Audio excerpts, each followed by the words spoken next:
బంగ్లాదేశ్ సరిహద్దుల్లో అయితే పెద్ద ఘర్షణ వాతావరణమే ఉంది. భారతదేశపు ఆత్మతో బెంగాల్లో ఉన్నటువంటి భారత సరిహద్దు ప్రజలు బంగ్లాదేశీయుల మీద తిరగబడుతున్నారు.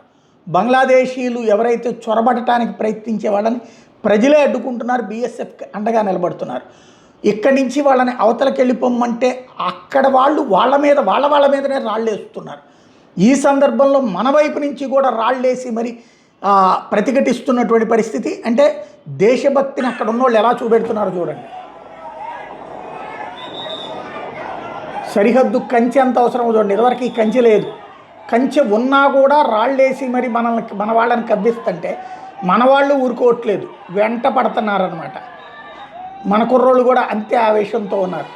ఓవరాల్గా బంగ్లాదేశ్ సరిహద్దుల్లో ఒక చిన్న స్థాయి రణరంగం అన్నటువంటిది నడుస్తోంది. దేశభక్తులైనటువంటి భారతీయ బెంగాలీ యువత అరాచక శక్తులైనటువంటి బంగ్లాదేశీ యువతని వెంటాడి కొట్టి తరుముతున్నారు అంటే అర్థం చేసుకోవచ్చు పరిస్థితి ఏంటో.